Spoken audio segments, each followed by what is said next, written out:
we might actually get started. And I'd firstly like to welcome everyone to our webinar about the, I suppose, leading into the stakeholder consultation for the CBOS review that's been going on for the past 18 months.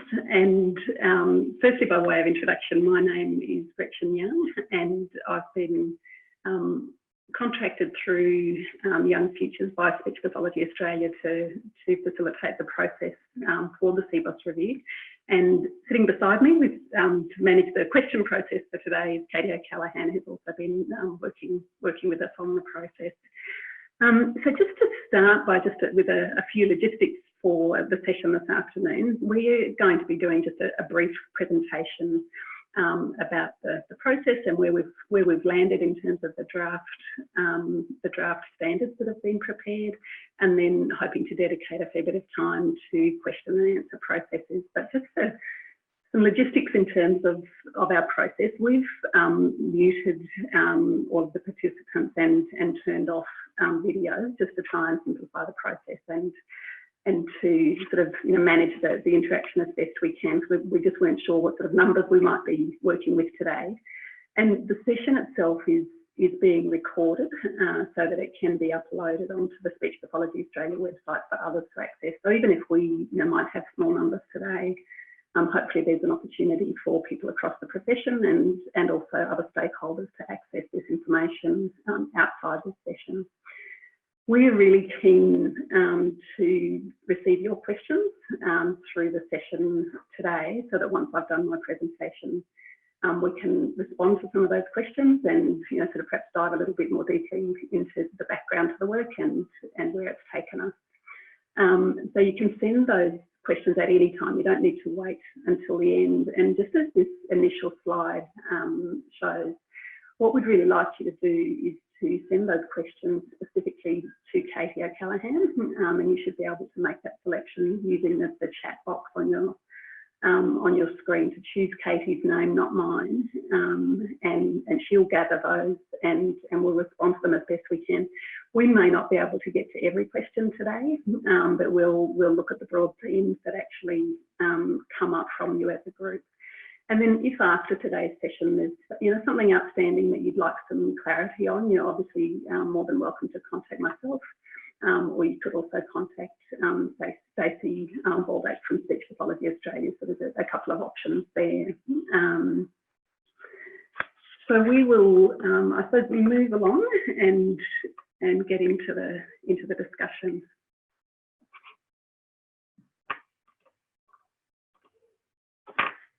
So firstly, just a quick overview of what we're going to cover today. I'm going to make a few comments about the review governance and method, and then look at what the issues were that have guided the structure and content of the draft standards. And then a bit of a discussion about the application of the new standards, because there's some changes there, before moving into some points about the structure and then the three domains that are now the core body of the document. And then a couple of comments about implementation, and then some of the outstanding questions that are certainly in our minds that we're wanting to explore further through this consultation process, so that we can progress with refining the document further. But obviously we realise that there's probably questions that you guys have got, and that's where we're wanting to spend some time at the end of the session hearing from those and responding to those as best we can. You might also have particular points you'd like to make, and feel free to add those to the chat discussion, and we'll be taking those into account through this process of consultation. So just quickly in relation to the governance of the review, there's been a strong governance process, and really the oversight has been from the board, and they've been guided by the Professional Standards Advisory Committee and also the Aboriginal and Torres Strait Islander Advisory Committee of Speech Pathology Australia.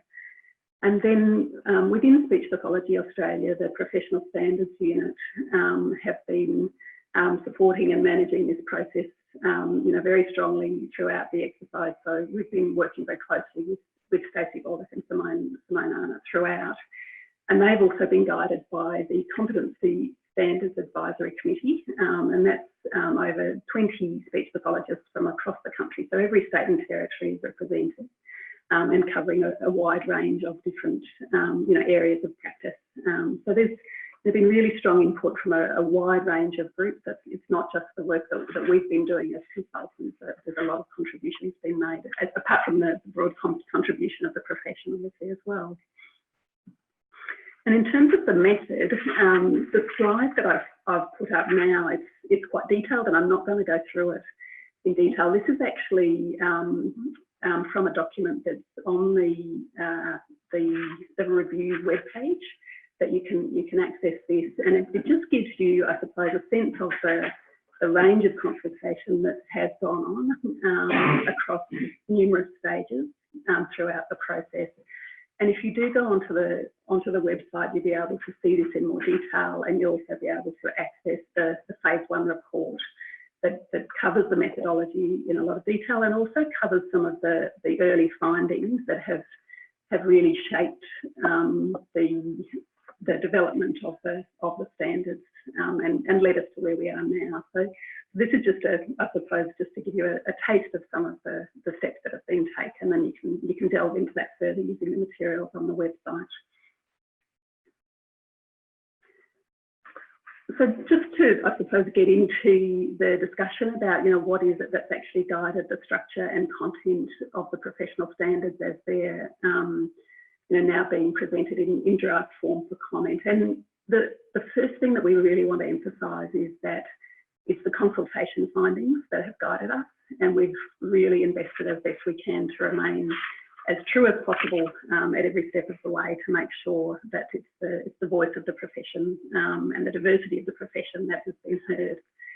And probably some really core themes that have come out of that are what we've got included on this slide here. So firstly, the need to reflect the aspirations that are reflected in Speech Pathology 2030. The really strong commitment to ensuring evidence-based practice remains core within the standards. Some very strong messages about the importance of person and then family and community-centred practice, across all of those levels. And the next point there was the importance of reflecting the diversity of current practice contexts and approaches to service delivery. And this is a very strong message that the current CBOS certainly covers things for a good majority of species, but not necessarily everybody, as the practice of the profession is changing over time. So that was one thing that was important to try and broaden how it was presented. And then sort of moving beyond, what's actually happening currently is that next step of having flexibility to encourage and also respond to innovation in practice, to step into new areas and to ensure that the standards, allow that, rather than sort of feeling like they're limiting. And then a final point that was very strongly reflected, and there was a lot of discussion about, was how critical it was that the issue of transferability of skills across professional responsibilities was emphasised, rather than, I suppose, having a list of skills that people needed to be trained in, and then just needing to keep adding to that list, rather than actually using skills to enable new opportunities to be taken up. So that's what has been really key to how they've been formed and developed. One of the other really significant developments in terms of these new standards is also about how they're going to be applied. And the first big change is that the new standards will apply quite explicitly to practicing speech pathologists and all practicing speech pathologists. And the important message here is not that everyone needs to meet every standard across their career, because we know that that would be a very challenging ask, but it's about actually meeting the standards that are relevant to your current practice and using that as the benchmark. And then the second point here relates to, how do they apply to speech pathology graduates in Australia? And so firstly, as we know, graduates must qualify from a Speech Pathology Australia accredited program to be eligible for certified practicing membership. And the new standards will guide the accreditation process for those, those standards to be met. So, and that will obviously, have some work to be done in relation to during the implementation phase. Just moving along into some discussion about the structure of the new standards. I think, one of the things you'll notice is that it's perhaps significantly simplified compared to the CBOS document.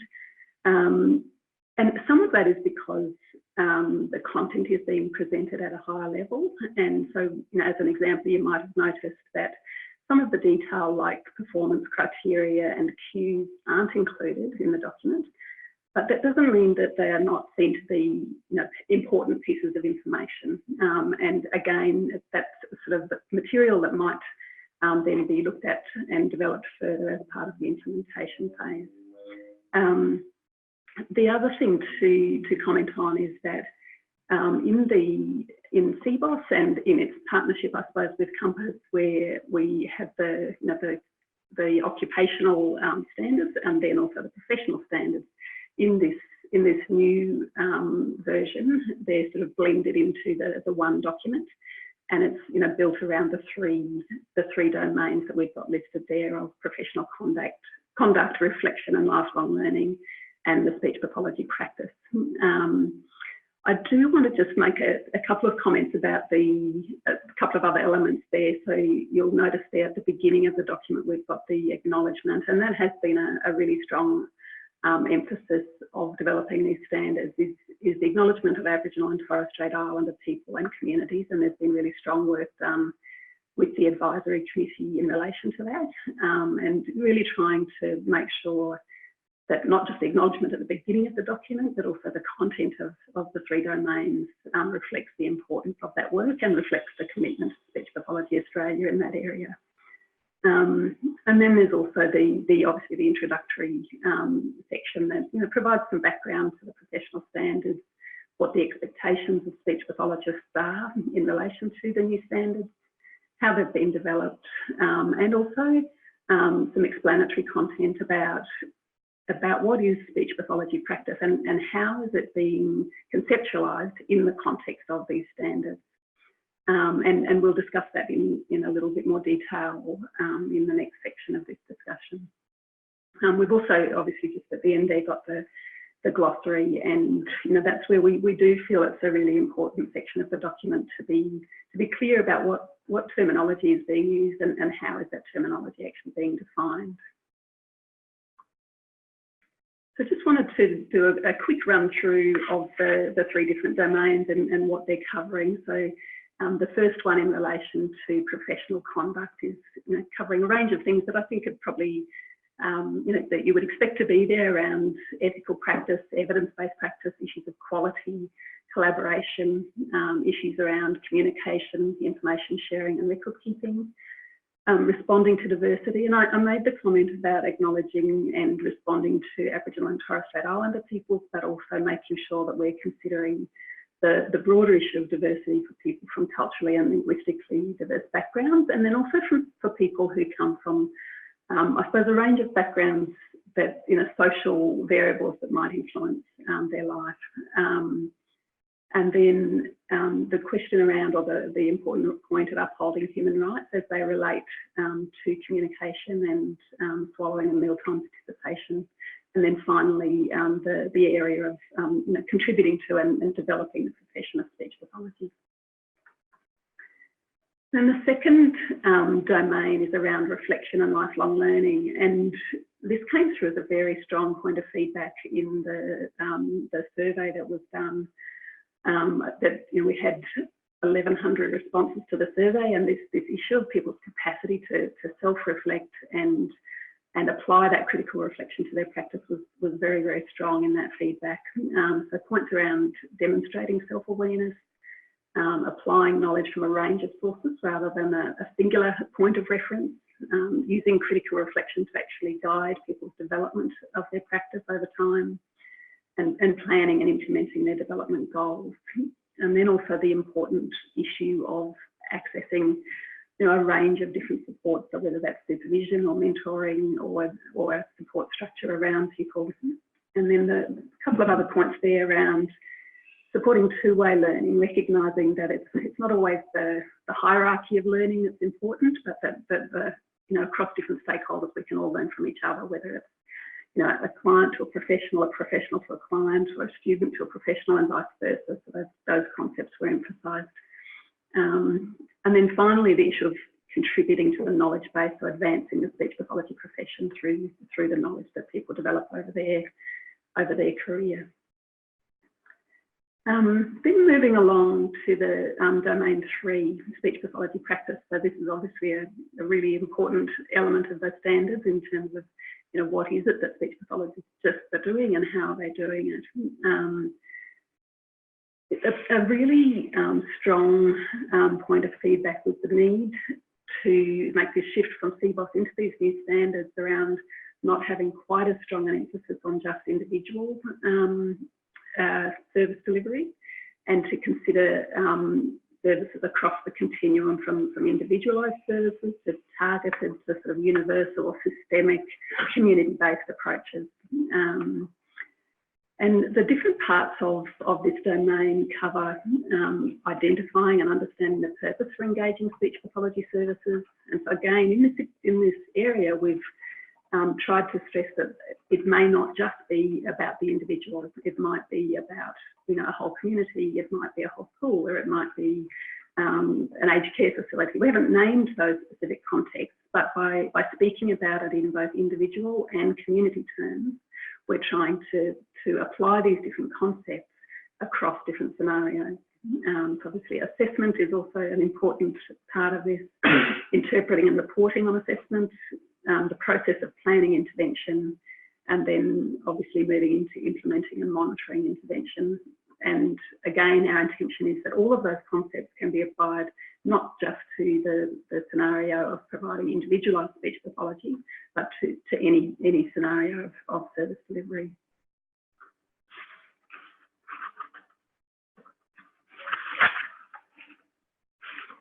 Another point just in terms of what is it that the core of the Domain 3 standards have been focusing on is this distinction between, and we're going to reflect on this in a moment in relation to the visual model that's being presented, is this facilitation of the goals of individuals and also developing the capabilities of the community.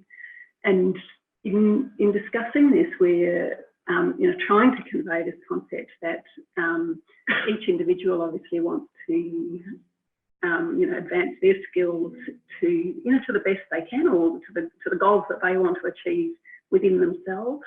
But then in terms of actually optimising people's communication or swallowing their time capacity, there's also opportunities to change things in the community around them. And we're really wanting to try and capture that idea that it's a two-way street, a two-way process that will give people the best chance. And then so that development of capabilities around someone might occur at the individual level, but it might also occur at that whole community level as well. And again, just as I mentioned on the prior slide as well, that the issue of individualised, targeted and universal interventions is reflected there again. So just moving along to the visual model that you would have seen in the standards. I do want to say that this is a piece of work that we've had many iterations of. I know some of you would have seen it at the conference. That was the first outing I've had, and it's been developed and changed, and we've had lots of versions since then. And we know that it still needs refining, and through the consultation process, we're wanting to firstly identify whether working towards a model that communicates what it is that speech pathologists do and why they do it is a worthwhile exercise. Is it a useful thing within this document? And secondly, if it is, how do we refine it so that it actually reflects things as effectively as possible? So we're really keen for your feedback on this. And the other thing we will say about it is that our goal with the model is not to necessarily be specifically communicating the three domains of the standards themselves, but to be communicating about what speech pathology is and what it does. I just want to step through it a little bit for a moment, and the way we have developed it and seen it is that you read it from the inside out, starting with the focus of enabling every individual's right to optimal communication, swallowing and mealtime participation across their lifespan.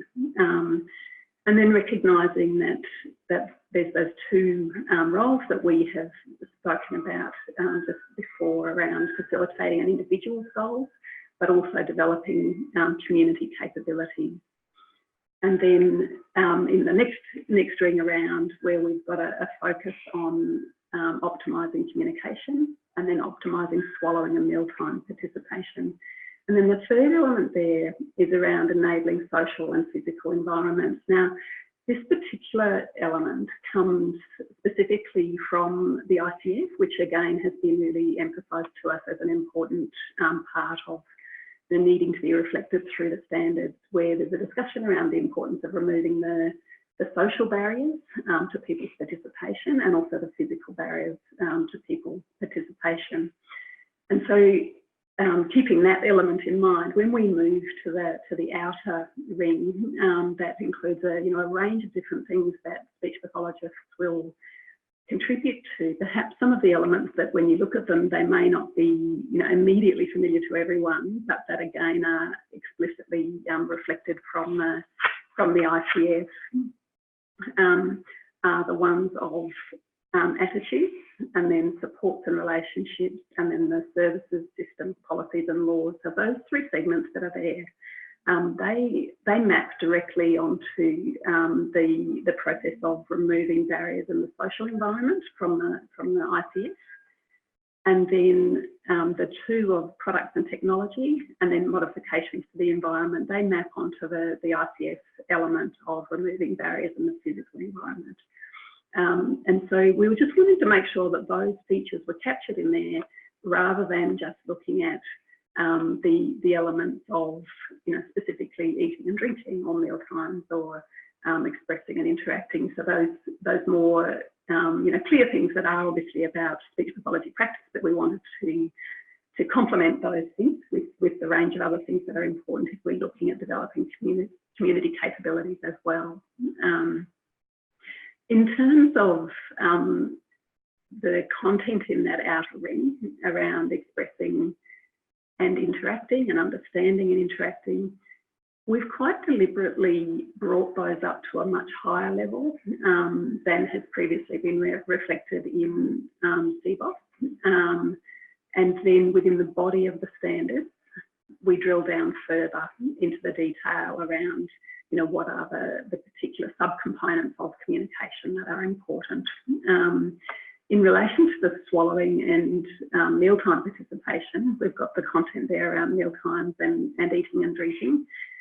Again, they're reflected in the body of the standards, but through this consultation, we are looking to gain some feedback on, drilling down a little bit more, fine-grained into those couple of areas, just as we have done for communication within the body of the standard. So that's something that we're keen to hear about. So we're just about coming to the end of the presentation side of things. In our minds, there's a number of outstanding questions that we're be keen to gather more information on. Obviously, we're wanting to refine the content with attention to its application to practicing speech pathologists as well as graduates. So we know that as we step into using the document in a different way than it might have been done previously, that some of the content might need to be written differently. We might need to refine that further, and we're interested in feedback on that. We're also interested in issues around terminology. Have we used the right terminology for communication and also for swallowing and mealtime participation? And particularly that second one around swallowing and mealtime participation, we are keen, to be able to drill down into that one in some more detail to capture that at a more fine-grained level. Visual model, as I said, we're keen to hear more about. We know that it needs further development. And then the other question is just around making sure that, what is presented is ensuring both current and potential future scope of practice, but we're wanting to make sure it's well represented in the professional standards. So just a couple of comments about implementation. We are really cognizant of the fact that this is just the beginning. It's been a big process to get to this stage, and we're recognising that the new document represents really significant changes for everyone, really, practicing professionals, students, universities, the association, and also other stakeholders. And the association is very aware of how important it is going to be to not just develop an implementation plan, but actually really consult carefully with the profession about what that will need to involve. And there's a very strong commitment from the board down through the association in terms of making sure that happens. And part of that will be around developing relevant processes and resources, and obviously significant education for both speech pathologists and other stakeholders. The thinking at this stage is that there will be a minimum of 12 months of planning, and then obviously a rollout process. So, specific timelines on when things will change and exactly what that's going to look like, they're not known just yet. But you can be assured that even though the intention is that for the standards, the plan is that the standards will be complete by the end of this year. There's no expectation that you're going to step into 2020 and have to upend everything that you're doing. It is going to be a staged process, and there's a lot more work to be done. So we can, I think, step into some question and answer, and I think Katie has perhaps been, no? Okay, so Katie said that at this point we don't have any particular questions coming through, but I just wonder whether there is anyone who would like to, suggest anything or ask me to elaborate on anything in particular at this point. I might just pause for a moment to provide that chance.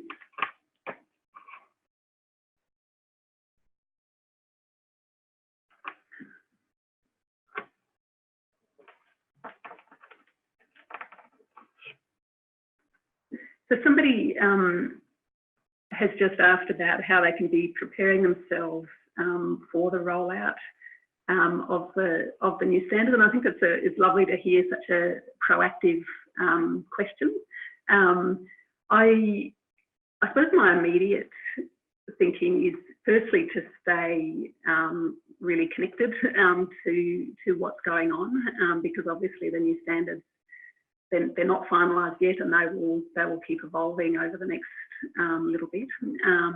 So I think obviously staying connected to what's happening, and then being once they are actually finalised, become really familiarising yourself with what they involve, and I would say then, because the intention is that they will be applied to everybody, really considering what does that mean in the context of your scope of practice. What does that mean in terms of your development and your ongoing capacity to fulfil your role relative to those standards.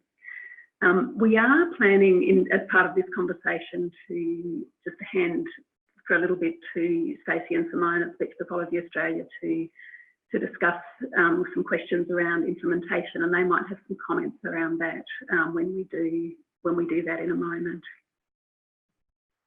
Just see if there's any other questions that come up.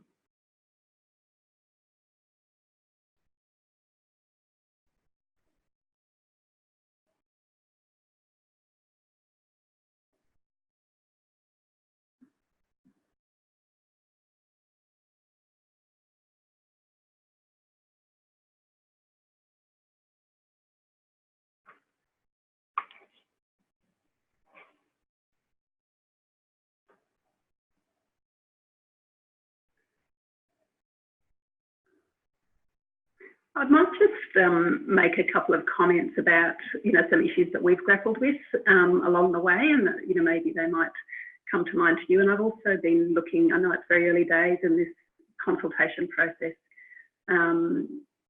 that it's early days in the consultation process, but we've been looking at the content of the feedback that we're just starting to get through. And a few people in the early feedback have sort of been suggesting quite specific points that may be added to the standards. So one example that I noticed this morning was around being quite explicit about including the NDIS as a named program. And one of the things that we have discussed along the way is actually trying to avoid terminology and avoid program names or particular document names that are likely to evolve and change within the life of CBOS, and we've tried to lift things up to a higher level so that we're talking about concepts rather than specific named programs themselves. So that's just something that has guided us a little bit on the way. I've got a question that has come through to me just around expanding on the comment about the fine versus coarse grain descriptions about communication and swallowing and mealtime. And I'm just going to pull up the standards and just give an example. I'm going to refer to domain 3 where we do elaborate on this and just explain the contrast. So in domain 3, where we're talking about communication, I suppose, unpack it to the extent of things like we're speaking about understanding and interacting, and then we elaborate on those terms around spoken language, written language, sign language, augmentative and alternative communication, and or natural non-verbal communication. So there's, I suppose, a layer of a level of detail that is elaborated on there.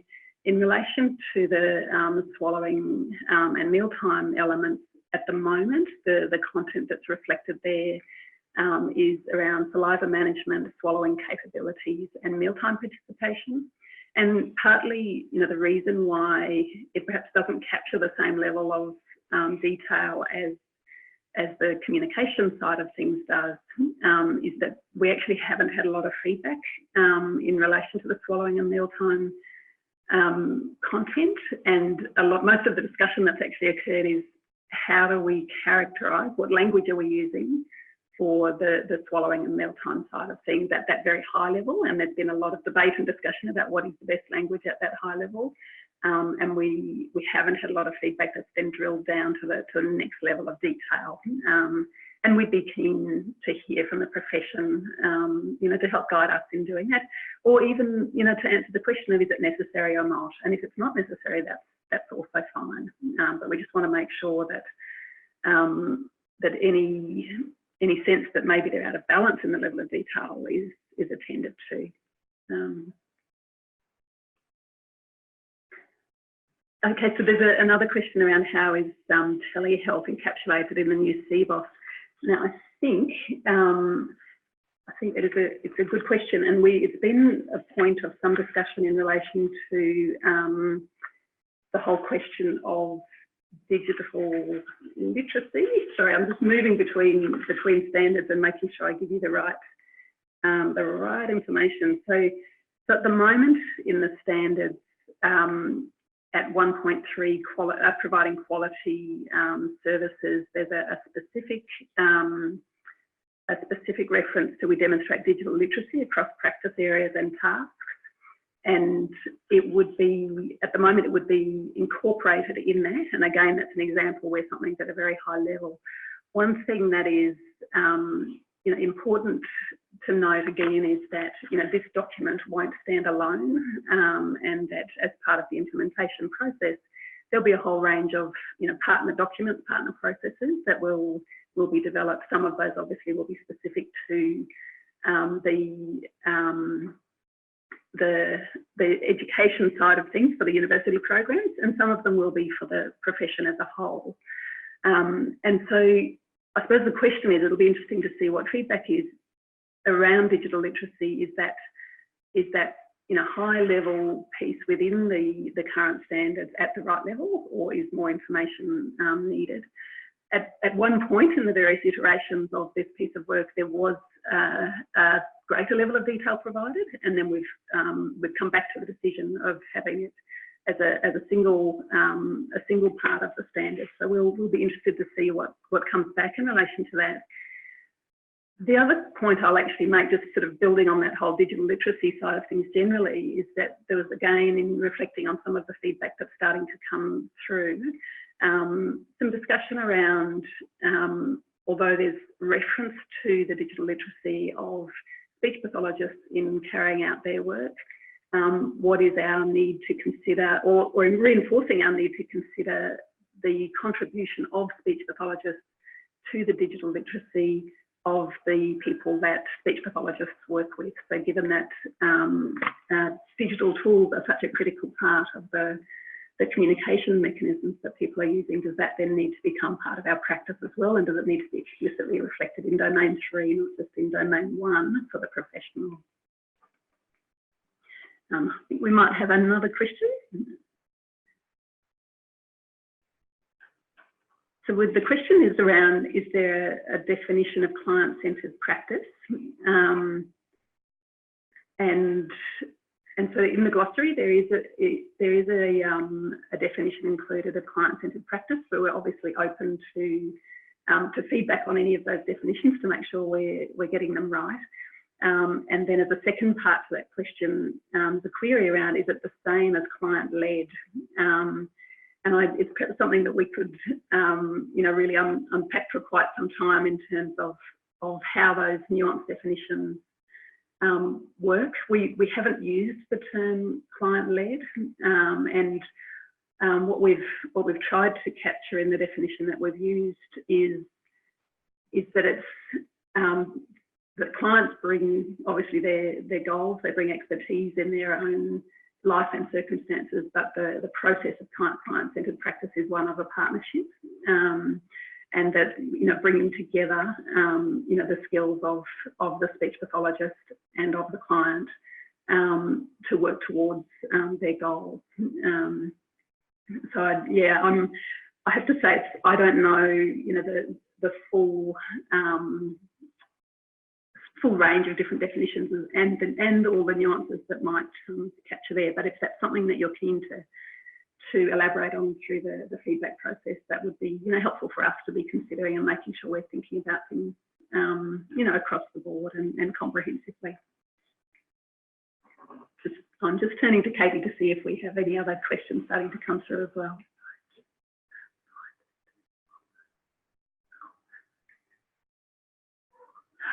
Okay, so just a note that in the glossary, it's actually referred to as person-centred rather than client-centred if people are trying to look for that.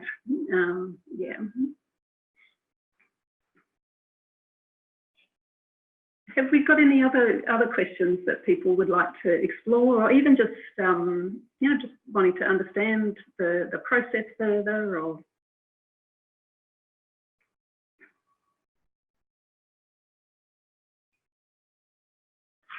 I might just have a glance at the standards as well, just to see if there's other things that I can elaborate on that might be useful for you.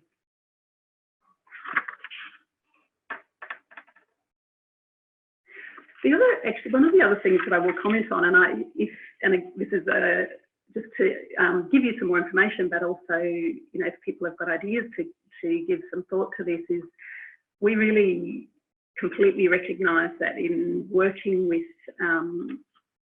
the clients that we work with the communities that we work with, that there are so many people that might be involved in that process for it to be an effective and comprehensive process. And at one stage, as we were developing the standards, we made reference to involvement with people's families, their social networks, and the other supports and services around them, and we were trying to capture that each time we were discussing the different parts of practice that occurred. But as you can imagine, when you write it in that way, although it might be entirely accurate and true, it becomes very unwieldy to write that every time you're writing an element. So we have pared it back, but it actually then you know, when you read some of the content, you might look at it and think, oh goodness, it's not capturing, you know, all those different people and roles that are really, really important to effective service delivery.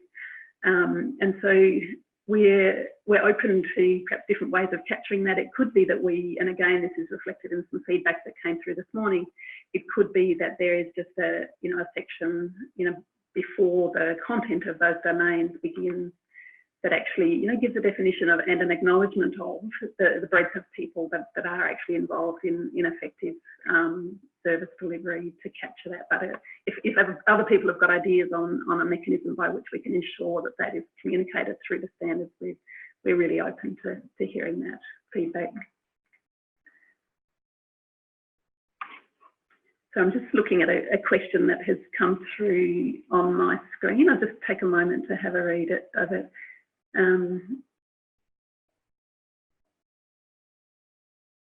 Okay, so it's just a question in relation to what the associated documents are, and I suppose that relates to the fact that, you know, this document and these standards are sitting at that higher level, as I explained at the beginning of the presentation. And at the moment, I suppose what I'd say is that, you know, we could look to the suite of documents that might exist currently. So, you know, whether they're about accreditation standards or, you know, there's obviously ethics, the ethical standards and things. But I think what we have to be cautious about is that although those documents do exist now, and they're just exemplars of the types of things that might be relevant in the future, in looking at, you know, these new standards, new documents in many instances will need to be, you know, developed so that they actually, you know, supplement this and support this document in the most effective way. So there could be any number of documents that are actually developed, or existing ones that will be,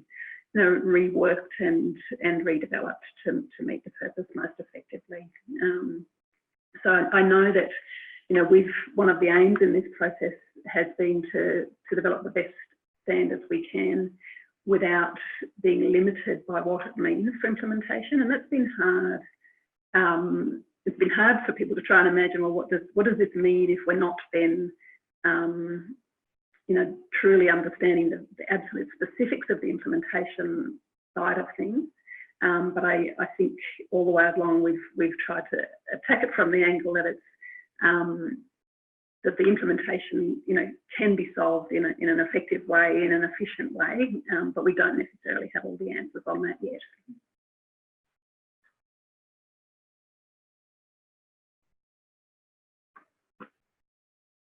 Any further questions or issues that you'd like to discuss?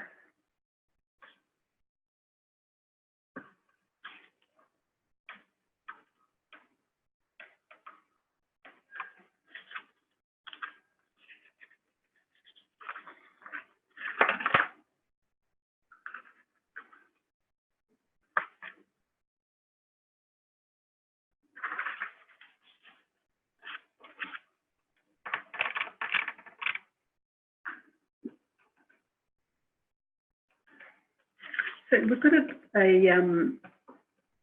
a question asking about the relationship between the new standards document and the model and scope of practice. I think this is a good question, and we had a workshop a few weeks ago with the Professional Standards Advisory Committee and also the Competency Standards Advisory Committee. So it was a combined workshop, and this question also came up in that scenario. And there's perhaps a couple of things to comment on here. One is that I suppose the language and the way we've structured the description of speech pathology practice in the standards document is different to the way it has perhaps previously been spoken of in terms of range of practice areas, in, you know, quite discrete aspects of speech pathology practice. And so the discussion that has occurred is that there perhaps is a need to revisit the scope of practice document and see how there may, you know, need to be, you know, changes in relation to that. And again, that will be a discussion that needs to occur within Speech Pathology Australia as to how that will happen. The other comment that I'll make is that you'll notice in the introduction of these new standards is that there's a strong emphasis on the importance of individual scope of practice, and what does it mean to be an autonomous professional who makes well-informed judgments about what it is that you are well prepared, well equipped, capable of actually performing in. And there are times when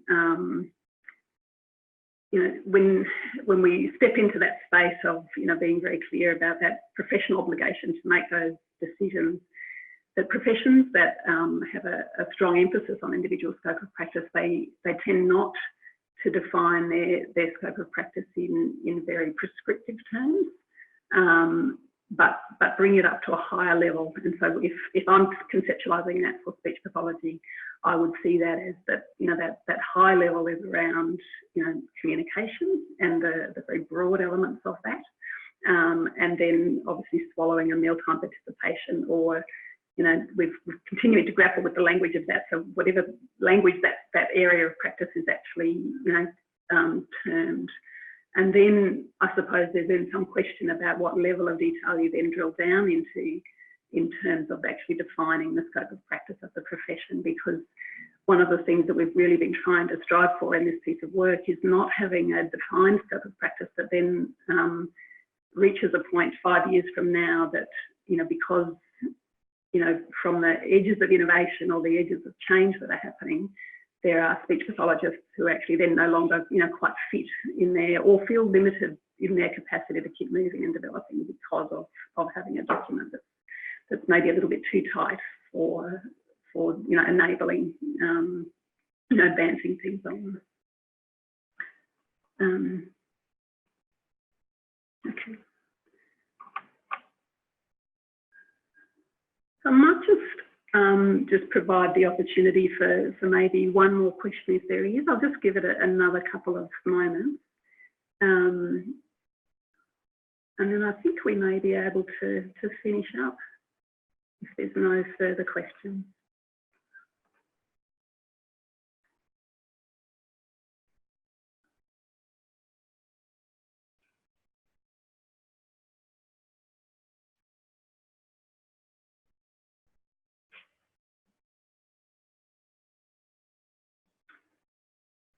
Okay, it looks like we don't have any more questions actually coming through.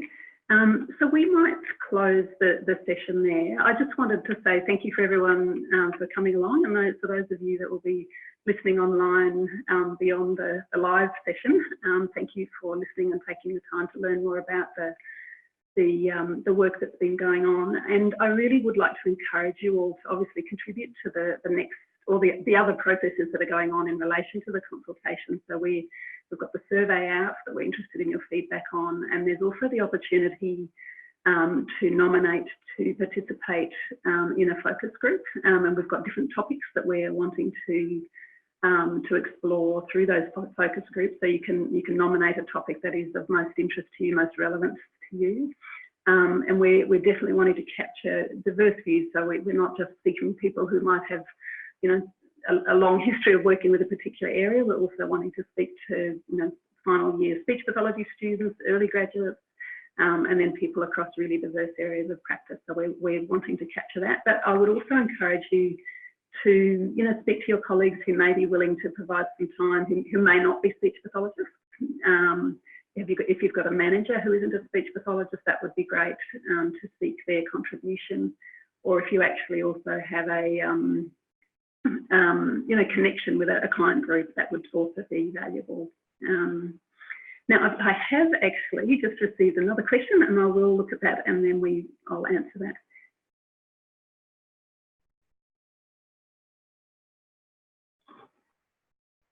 So there's a query here around envisaging whether there will be ongoing input from the Aboriginal and Torres Strait Islander advisory group in relation to assessment of standards relating to practice with Aboriginal and Torres Strait Islander communities and families. And I'm not sure whether that means assessment of practitioners, or whether it's the further development of the actual application of the standards themselves at a broad level.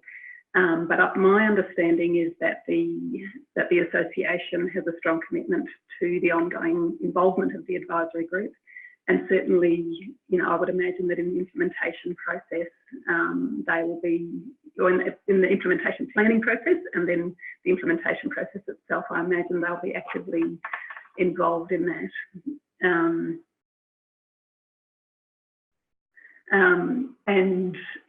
And obviously, sorry, also the curriculum, the Aboriginal and Torres Strait Islander Curriculum Committee is also, you know, a group that would be informing the next stages. Yeah, so certainly I think yes is the answer, and it's very clear through the, you know, over the past 18 months, the commitment of Speech Pathology Australia to ensuring that the consultation processes and the involvement processes are appropriate and effective is very, very strong. And in terms of any of the content that you see in the standards as they are now, all of that has been, you know, supported by, endorsed by, has been developed, you know, in partnership with those groups, and I'm sure that commitment will continue into the future. Yeah.